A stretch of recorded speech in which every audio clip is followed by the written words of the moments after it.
सारा राज्य रे विशेषतः जयपुर अंचल रे असह्य गरम होची एवं गरम साथे साथे अघोषित विद्युत काट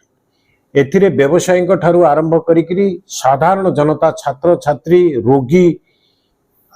बुढ़ा बुढ़ी जो माने आपनकर चासी लिफ्ट इरिगेशन ठारू आरंभ करी एवं छोट बड़ व्यवसायी एवं छोट बड़ इंडस्ट्रियलिस्ट समस्ते एथिरे एफेक्टेड घंटा घंटा धरिकी पावर कट होची एवं ग्रामांचल रे दिन दिन धरिकी पावर कट हेकी रहउची आमर जो न्याज्य अधिकार रही आमे जेहेतु पावर नहींचु आमे जेहेतु इलेक्ट्रिसिटी कनेक्शन नहींचु आमको पावर कट जोगई दबा आमर होची नैतिक दायित्व टाटा पावर रो किंतु संस्कार टाटा पावर करिवो एक कथा आशा रखिकरी सरकार टाटा पावर को इलेक्ट्रिसिटी सप्लाई जोगान व्यवस्था आरंभ करथिले किंतु आज देखा जाउची जे टाटा पावर संस्कार नारे साधारण जनता को लूट करुची एवं अघोषित विद्युत काट करी साधारण जीवन को दुर्विषह कर देछि ता साथे साथे स्मार्ट मीटर जरिया रे जो अघोषित जो बड़ी भाव में लूट करा जाउची स्मार्ट मीटर नारे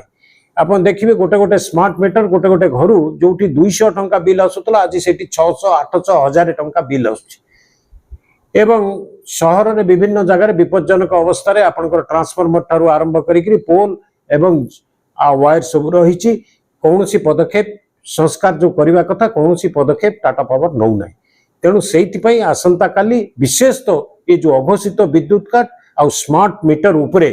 आमे आसंता काली टाटा पावर ऑफिस घेराव करिबु बिजू जनता दल तरफ घेराव करा जिवो घेराव कला पर केते प्रभाव पड़ियो आमे गोटे जनसाधारण जो आक्रोश रही से आक्रोश टाटा पावर निकट रे काली प्रदर्शन हबो एवं बिजू जनता दल एक माध्यम मात्र हबो एवं आशा रखिबु टाटा पावर ता उपरे निश्चिंत रूपे चेतिबो एवं किछि सकारात्मक कार्यानुष्ठान ग्रहण करिबो।